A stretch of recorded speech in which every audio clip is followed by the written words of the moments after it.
3. guys, langsung saja 1-1, the decider is here. Indonesia versus Cambodia for the grand finals of ISF. My Psychot's on the Masha though. This is quite interesting. We have to see how oppressive exactly can he get with it. But the jungle clear, as we can see, this Leomord is very deadly. And early on in the previous game, we saw that Cambodia was able to secure a kill just using the early base damage. And now Dreams is just trying to be an absolute nuisance, trying to make sure that Lutu takes a longer time clearing or even stealing it away. Yeah, but Lutu will still be able to clear it out. Has the Demon Slayer as well. You can see that the Leomord Taz is already invading the enemy jungle quite early on, trying to steal away some of the creeps here as Lutu has actually opted to go for the Lethal Wanderer. No mid-control for Indonesia. This might be risky, but Taz gets out in time, getting a level lead on Lutu right now, and proceeds to go over to his own jungle to full clear. In the early game, it's never big moments for the most part, right? I think it comes down to the smaller exchanges, the small goal differences, and now they're just going aggressively, but ooh, very scary because Dreams was in the wings. And again, it's just a very balanced contest of wave clear and ganking potential, and neither team has had a lead just yet. Both teams are still playing it a bit passively, right? Both roamers are rotating across the map as well. Not much action on the map in the first minute. Very different from the last game where we saw action instantly, almost right as the game started for both Cambodia and Indonesia. But knowing the stakes right now for Game 3, knowing that one of them are going to lower brackets later on to face either Philippines or Malaysia, they're going to have to play a little bit safer here. Turtle going to be started up. T looking for that opening right now as Lutu is there. That's going to be the Shadow Stamp. Shadow Steed, Phantom Steed. He brings it back. Lutu losing out of the Retribution battle. Will still be able to survive. That's a Petrify onto Dreams with a Furious Dive as well. To pick up first blood. The Turtle for the kill traded in. And this is where I have to ask you, Arashi. Who takes that? Who got the better trade? I think for now, especially since in the mid lane there's a bit more aggression, Cambodia definitely has a bit of an edge. They get the shielding from the Turtle and they go aggressively yet again. Indonesia now needs to be very, very careful. They have tools to protect their carries, but if they let Cambodia gain too much momentum, that is a very dangerous mid-game that they are looking at right now. Especially, as we mentioned, if the Lolita can set up, if T can make those plays happen, that is definitely something that Indonesia wants to avoid in order for them to be able to shut down OP in this bottom side. Brands was taken out, so now it really leans in favor of the Cambodians.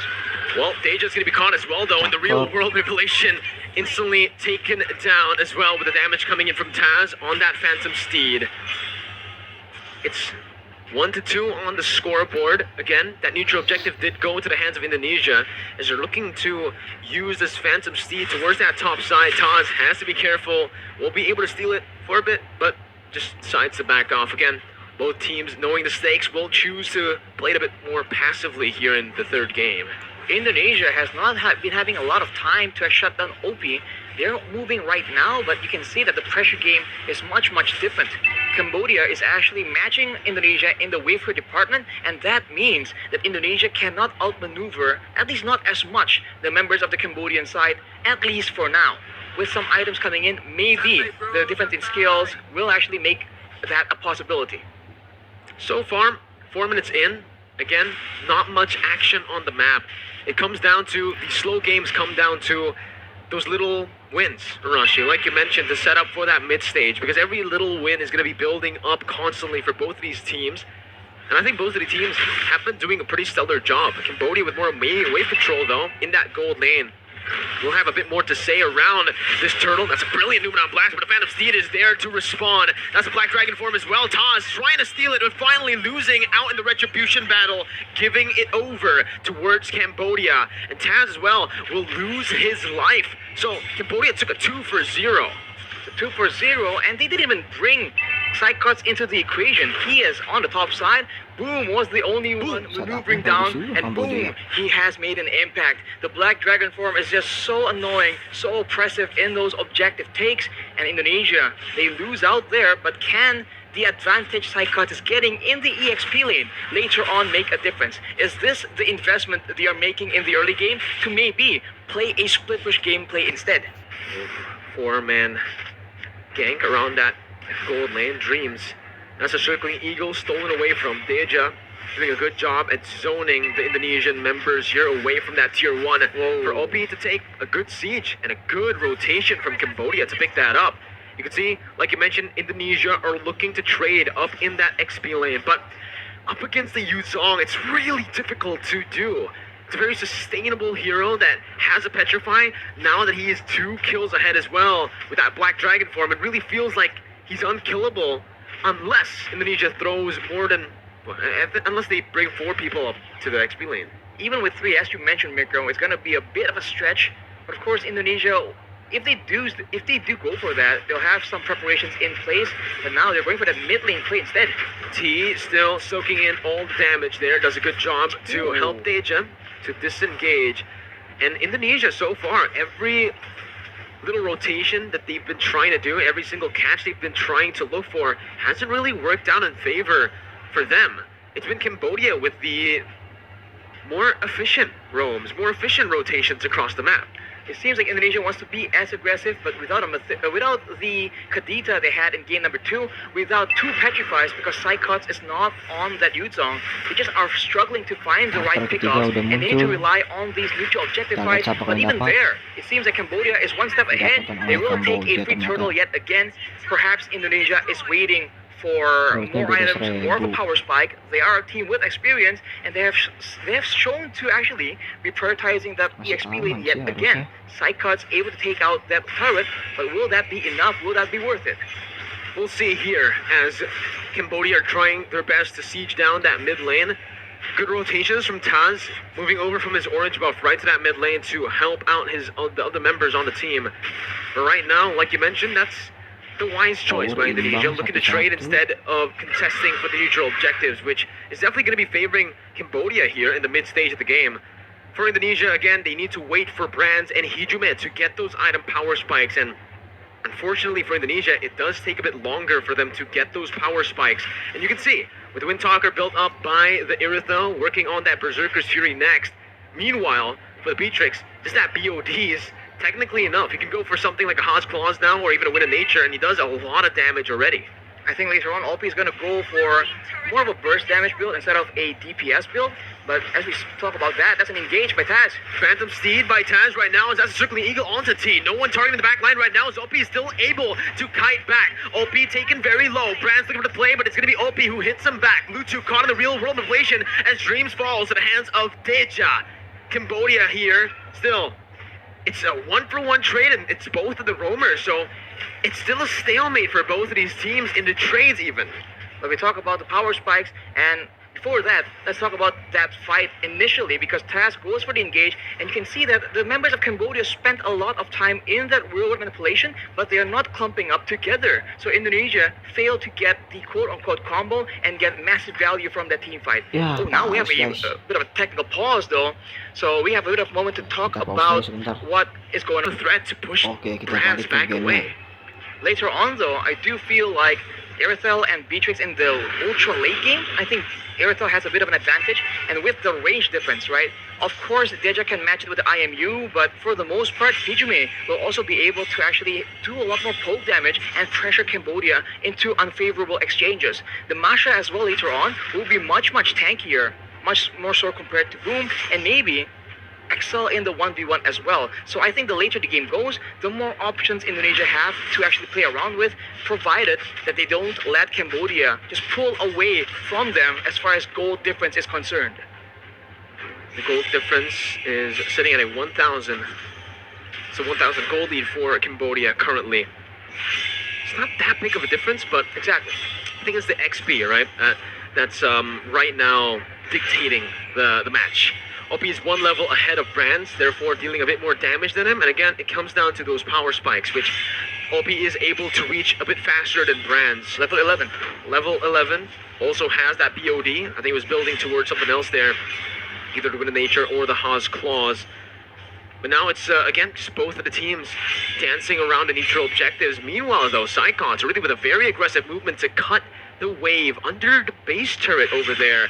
This will definitely give the upper edge towards Indonesia when it comes down to that wave control and pressure. And you can see Cambodia with the movement already. Lutsu forced to go towards that bottom lane, and he is the jungler. This gives Indonesia so much base, and they are going to commit onto it, knowing that Lutsu is down below. Boom jumps in with Black Dragon form. That's the Numeron Blast, not connecting anyone, but it's the Petrify by Boom, connecting onto 3. No more follow-up. Brand's gonna be caught there, and that's gonna be a lot of damage placed onto with the Circling Eagle as well. Deja stopping him in his tracks as Psychons jumps in with the help of Dreams to find OP. Both of the gold laners, both of the marksmen taken down. Hijime looking for that kite back with his items and with the utility he has.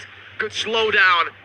And again, it's just a 1-for-1, an incredibly close game for both Cambodia and Indonesia. They trade gold leaders right now, but without that gold lane, we talked about Cambodia's reliance on having OP as the hero of the game right now. That means Indonesia has a lot more of an advantage. They're going for the Lord again, and they're going for a fight where their AoE can actually swing tides in their favor. Brands is going to reach this Lord pit a bit faster. Real world inflation locking Boom down for the Phantom Steed to deal as much damage as possible. Brands finally rejoining the team. That's another Phantom Steed over by Lutsu, by Deja, who's able to jump in. Lutsu coming in, enabling the rest of the team to deal out that damage. A 1-for-2 now. It's still favoring Indonesia. Lutsu and Boom taken down for Taz. The Lord is not going to be committed on right now. Indonesia decided to just go for that mid lane. T trying his best to defend this, but it won't work out for him in the long run. The Circling Eagle might actually be able to take him down here with the help of the other members, but T will be able to get out. The Indonesian members opted to just go for the turret. And all that was just for a turret. This game is getting, like you mentioned, intense from the future, man. It's going to be very much intense, even more so later on, especially for Cambodia. They're starting to lose their grasp on the game, especially with Indonesia's control over the neutral objectives. With that Masha split pushing as well, we've talked about this. Cambodia have a bit more of a combo situation. Indonesia have a lot more options to play around with. They can use the Leomord and the Masha defensively, and they have security. They have the Matilda's Guiding Wind to try and save their main carries as well. Cambodia does not have the same kind of luxury. No, they don't, right? I think now they need to start prioritizing OP again, because in the last few fights they have been able to find Brands, but without the help of OP, it does feel like they will lack more. Well, they will lack that stable damage. Prove with Black Dragon form, Circling Eagle by Dreams, a bit too aggressive there, but the Numeron Blast now is going to be chained in, channeled in. Deja jumping on Hijime, who's still able to kite away, but not for long as he gets taken down by Boom. Brands with nature, dealing a lot of damage and sustaining back up again, as that's so much on that back line. Taz is hunting, sniffing out, and he gets it onto OP. A brilliant read by Taz to find that double and to get Indonesia a 3-for-2 trade. It's a very close game, man. Indonesia are winning these skirmishes, but only by about 1 kill each fight. But they keep repeating the same thing again and again. They have no urgency to take this Lord. They keep using it to bait the members of Cambodia into fights that they don't really want, that they can't really take. And it has been working so far, and eventually now they can get a free Lord, completely uncontested. And this is the beginning of the comeback for Indonesia, if they are able to maintain that discipline. Discipline is the name of the game, and on that note, we will take benefits the Indonesian team a lot more. I think it comes down to, again, Arashi, that wave control, right? The side lane control in the later stage of the game. Cambodia have been... The division of labor within Cambodia is a bit questionable in my opinion, right? Lutsu has been the one sent down to the gold lane to actually clear that minion wave where, again, he's the jungler. He needs to be there. That was the reason Indonesia were able to commit onto Lord and to force Cambodia in a position where they weren't ready to look for a fight. But here it is once again. Ibiru's passion there by OP, but it's going to be cancelled out. That's still the mid lane tier 2 taken down. They have a lot more siege potential here with the Eve, and now you can see a flank though from T. Oh, he's going to be spotted out here. It was initially such a good flank, but it's going to be spotted out, and that's the flicker out. The threat of that Numeron Blast flicker is no longer present for Cambodia. That is completely unfortunate. And as you mentioned, Mirko, setting Luto is difficult, but they require Boom to have that kind of backline pressure in those team fights. Indonesia is making Cambodia have the hardest of decisions, and now with that superior siege, with that poke damage, with the counter engage available, they're slowly but surely working up their way, taking control over the jungle, and now Cambodia is in trouble. Can they even send anyone out to try and scout in these bushes? Because T has no flash, no flicker available. Yeah. Let's take a look at the items here. That's the Berserker's Fury, the DHS already completed as well. It's done for Brands here on the Irithel. One more item to go. He's working on either a... I don't know. Does he want to get a Scarlet Phantom here? I feel like, Has claws? as late as this. I feel like Has claws would be better because how Irithel works out, but maybe he has something else in mind. Hijime, of course, I'll have my eyes on the Yves with a Divine Glaive, though. You're biased towards Yves, Arashi. I mean, it is what it is. He has penetration now, and that is a lot of AoE, especially if Indonesia is using these lures to actually bait Cambodia into a fight. The Psychots. Oh, Psychots losing a whole lot of HP. OP with a brilliant with the nature there. Baits out that Thunderclap. Now it's the engage once again by Dream. Circling Eagle over to Alpi, but it's a very good knock-up over from Boom. A kill over to Brands as well. Indonesia caught in the midst. Now having to back off. Hijime getting the shield down with real-world inflation, but Lutu comes in to follow it up. It's a blunder from Indonesia. 3 members falling, and this might be it for Cambodia. That was the moment they were looking for to turn the tides and to get the goal lead back in their hands. 20 seconds for Brands to the back onto the map. The wave is benefiting Cambodia, but their base isn't exactly safe as well. Right now, they go for the Lord, where they could have potentially went for an end push and catch and force these 2 remaining members into crazy fights. They go for the Lord, though, the more calculated approach, but they might lose a turret because of it. Definitely a big benefit for Cambodia, but maybe it could have been a bit more efficient. I think they made the right choice. I think if they went for more turrets, it wouldn't be worth it in the end. The turrets can go later on. Obviously, it's going to be there forever, but the Lord can be contested if the Indonesian members respawn. Cambodia decided to make the right choice over there. Again, playing it disciplined and not getting the pressure into their heads, right? Into their minds right now. A very good fight, and we actually asked this question right before the pause. How is Cambodia going to play from behind? That's how they play from behind. They still try their best to go for these coin flip fights, and they still know, even while they're behind, they understand where those little mistakes will happen from Indonesia. And like I mentioned, it is the Scarlet Phantom for Brands. We said either Immortality or Haas Claws could be another good option for him, but he decides to go for more attack speed.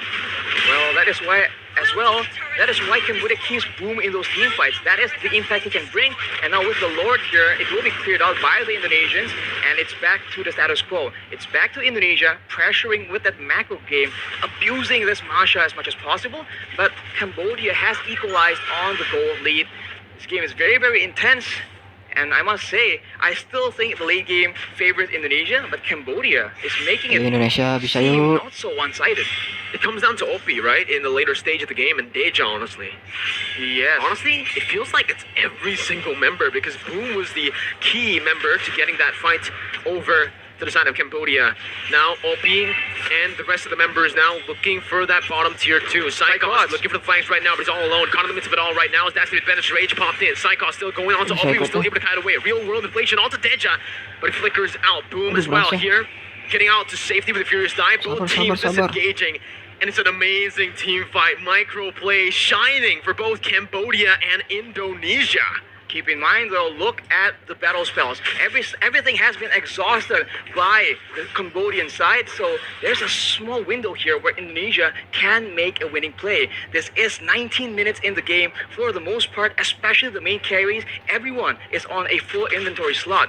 Hijime has a Winter Truncheon, so watch for that being used to maybe bait out some abilities. But for OP, he has the Wind of Nature, so Psychots as well as Taz will have a more difficult time bursting down. Brands included in that equation as well. It will be in the hands of Hijime to see if he can actually burst OP through that Wind of Nature. 19 minutes in now. Next Lord is going to be the Evolved Lord, and you can see Cambodia already maneuvering around that place, knowing that they have more pressure on the map currently, even with the disadvantage in turrets. With the top side continuously just pushing in towards Cambodia, they've been able to actually micromanage it to a point where it's always at a good position, right? Again, they're leaving it in that top side, having one minion pushing in as well.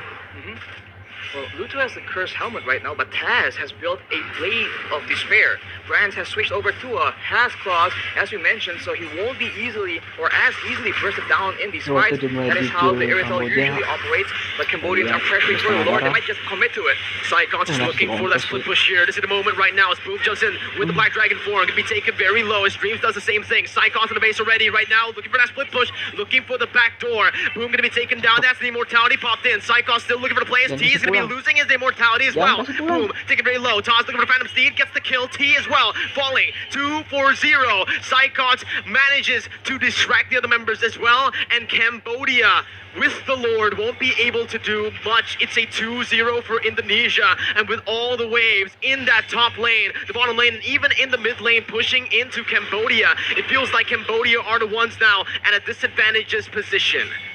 You have to ask the question again, is it worth going for the Lord, trading it for the lives of your members? The longer the game goes, the longer these death timers will be for both these teams, and that must be something you need to calculate. If you take the Lord and lose 2, you might just be at a disadvantage. Indonesia is making Cambodia pay for that Lord take. They're going for the play. The damage onto Obi with the real world inflation, forcing the flicker out.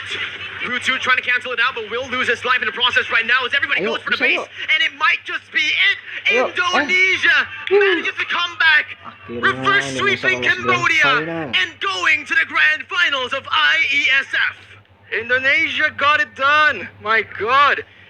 Cambodia made it so difficult. It was in such a difficult stalemate for so long. But in the end, the Indonesians have prevailed. And unfortunately for the Cambodians, they are the ones forced to swallow defeat. It is back to the drawing board because they still have an opportunity. What a game though from Cambodia and from Indonesia, both sides giving their all.